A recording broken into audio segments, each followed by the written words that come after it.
So in the year 2011, great year, we had Skyrim release, one of the greatest games of all time. Got absolutely nothing to do with what I'm about to talk about. EF5s ripped up the world. Apparently there were 6 EF5s in one bloody year. It's crazy. Hello, welcome to the show. My name is Adam, and today we're going to be checking out 2011, the year of EF5s. I don't know why I'm sitting like a goblin. Let's jump in. EF5s. Oh, here we go. Rising to the top of the enhanced Fujita scale, EF5s are the most powerful classification a tornado can possibly get, and their destructive power is...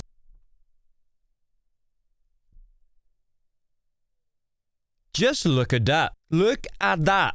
I don't think I'll ever get over that. That is mental. ...is incredible.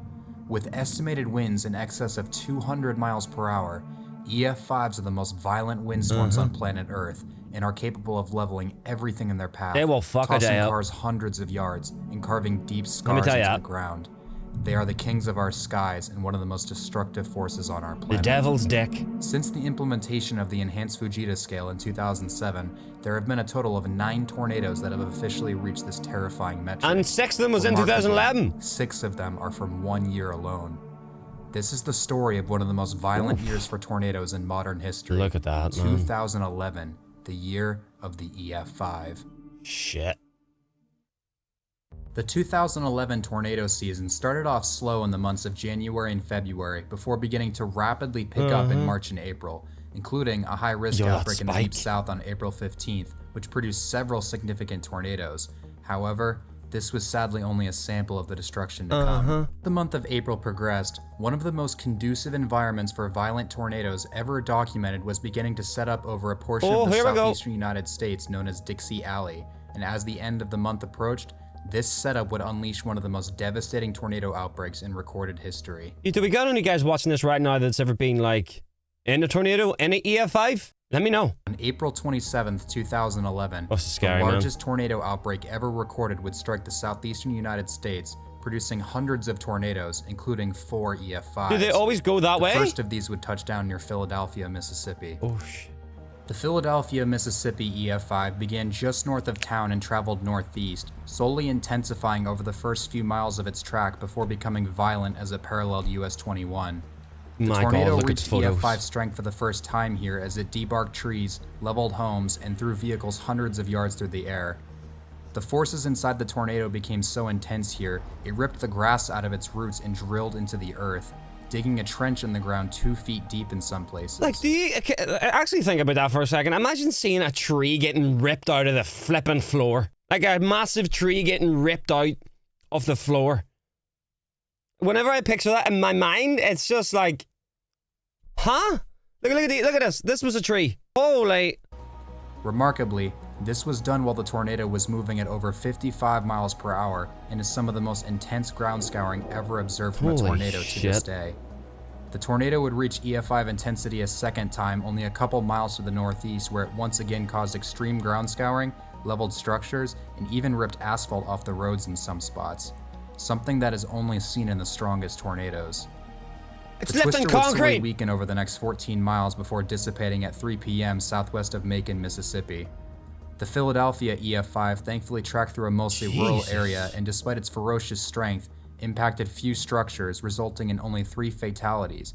However, 3 too many. despite the rural track, the exceptionally intense ground scouring from this tornado would cement its legacy as one of the most intense tornadoes That's ever crazy. observed. 80 miles to the Jeez, northeast, man. another supercell would quickly develop, and as it crossed the Alabama border, produced one of the deadliest tornadoes Oh, in no. US history. The tornado began at 3:05 p.m. west-southwest of Hamilton, Alabama, and traveled quickly to the northeast, slowly strengthening for the first 15 miles of its track. Minutes later, the tornado rapidly intensified, and as it approached the outskirts of Hackleburg, reached EF5 intensity for the first time. As the tornado moved through Hackleburg, nearly every structure in its path was leveled. Trees would be uprooted and debarked. Look at Vehicles that. were thrown hundreds of yards through the air, and the grass was ripped out of the ground. Over 75% of Hackleburg would be destroyed, and 18 lives would be lost before the storm left the devastated town. Several miles... Can you actually imagine that for a second? Imagine 75% of where you live gets absolutely annihilated by a tornado. Like, imagine taking cover and then going outside to see the devastation that's been left. Like, I just don't know what way to think about that. to the northeast, the tornado reached EF5 intensity for a Literally second time nothing as you it can do. impacted the small town of Phil Campbell. Here, numerous well-constructed homes would be completely swept away, and a 25-foot section of pavement would be scoured off a road and thrown over a quarter-mile away. In one spot, the winds became so intense they ripped the roof off of an underground storm shelter and scoured. Sorry for pausing again, but I feel like a lot of the like whenever he talks about like stuff getting ripped up, like concrete, right? I don't think people realize that whenever that stuff gets like picked up and ripped off the ground, that's now a missile. Like that concrete is now a weapon. And that concrete's probably ripping through homes. Everything that gets put in that tornado gets turned into a 200-mile-per-hour weapon. The ground nearby. A total of 27 people would lose their lives in Phil Campbell before the tornado finally moved Jeez, on. man, that's so bad. Farther to the northeast, the tornado reached its maximum intensity as it impacted the small town of Oak Grove, where it obliterated and completely swept away an exceptionally well-constructed brick home and left a continuous swath of EF5 damage for the next 8 miles, A brick removing anything home that got stood in its ripped to path. pieces. The tornado remained violent, producing high-end EF4 damage as it became increasingly rain-wrapped, shrouding the monster hidden within. Oof. The tornado would continue for another 86 miles, devastating numerous communities in its wake before finally dissipating at 5:40 p.m. How much did it flippin' The Phil travel? Campbell-Hackleburg EF5 would cause more than $1 billion in damage and claim the lives of 72 people, making it the deadliest tornado in Alabama state history and the true demon of the 2011 super outbreak. The tornado's ability to produce exceptionally long swaths of EF5 damage over a large portion of its track indicate this tornado was likely among the most intense in modern history. That's insane. Following closely behind the Phil Campbell-Hackleburg tornado, another long-track supercell rapidly strengthened and at 3:42 p.m. produced one of the strongest tornadoes of all time. The tornado began 2 miles north of Amory, Mississippi, immediately becoming violent only moments after touching down. Numerous trees and rural structures were leveled to the ground as the monster tornado began to rapidly strengthen and grow. Oh god. Further strengthening occurred as the tornado reached EF5 intensity, drilling a trench into the earth as the ferocious winds began to enter the small town I can't of imagine how Smithville, terrifying this Mississippi. would be to see one of these. As the tornado entered town, nearly every single structure the tornado impacted was obliterated with Like, I'm not even gonna lie, the thought of seeing a tornado like makes my stomach sink, and it kind of breaks my heart for the people that have had to go through them, and also people who have passed away because of them. Like, honestly, it genuinely breaks my heart, man. slab swept clean and the debris scattered long Got distances. that kind of Vehicles heavy were thrown feeling, you hundreds know? of yards, trees were debarked, and the ground was scoured to a depth of 1 foot. Home after home was removed from its foundation here, with the debris finally granulated into small pieces. An SUV here was picked up and thrown a half-mile into the Smithville water tower, bounced off, and flew another quarter-mile before crashing back into the ground as an unrecognizable ball of metal. Pavement was scoured from the roads, and as the tornado exited town, it obliterated a funeral home, sweeping its foundation clean of debris and shearing off many gravestones. The Smithville EF5 would Obliterated is a ultimately crazy claim the word, lives man. of 23 people and caused over $14 million in damage. The tornado's ability to completely sweep away well-built structures, throw vehicles thousands of yards, dig trenches in the soil, and cause severe debris granulation, all while moving at a high rate of speed, caused many to suspect that the Smithville EF5 is possibly the strongest tornado in modern history. 100 miles to the east, the same supercell thunderstorm responsible for the Philadelphia tornado would produce the day's final EF5 near the town of Lakeview, Alabama. The tornado would slowly intensify over the first 7 miles of its track, morphing through various shapes and sizes as the subvortices danced within the parent tornado, displaying the iconic dead man walking. Oh, I hate this something one, man. only I've seen this observed one in the before, I strongest think. tornadoes. As the tornado approached the eastern side of Rainsville, it rapidly strengthened and reached EF5 intensity as it caused significant ground scouring and wiped numerous trees and Good businesses God. off their foundations, some of which were well constructed. Vehicles here were thrown hundreds of yards through the air. Trees nearby were debarked and pavement was scoured from the roads. After leaving Rainsville, the tornado would slowly weaken over the next 20 miles before dissipating at 6:55 This p.m. is a near the good community video. of Rising Fawn, taking 24 more lives with it and causing over $10 million in damage. By the time the day was over, 216 tornadoes, including 4 EF5s, had decimated numerous communities across Mississippi and Alabama, leaving unimaginable devastation in their wake and sadly claiming the lives of 316 people. The 2011 super outbreak would leave its mark as the largest 316 tornado deaths. outbreak in recorded history and leave scars in the landscape that are still visible to this God day. damn. That's Following the crazy. super outbreak, scar's a relatively crazy. quiet period of severe weather developed with very few tornadoes reported. However, that was all about to change. On May 22nd, a potent severe weather setup began to take shape over the Central Plains with a multi-day outbreak of tornadoes to develop.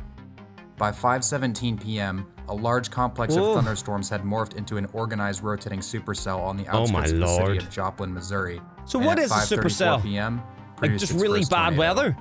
The tornado began to rapidly expand as it entered the southwestern edge of Joplin, becoming heavily wrapped in rain. Oh, this is the Joplin Within only one. minutes of touching down, the now monster multiple dear. vortex tornado had become violent, heavily damaging or sweeping away numerous structures in its path. However, what followed would be nothing short of apocalyptic. The now invisible mile-wide wedge tornado strengthened to EF5 status and entered into the heart of Joplin, obliterating everything in its path. Nothing was spared from the violence of the winds. Hundreds of vehicles were lifted into the air and thrown hundreds of yards like toys.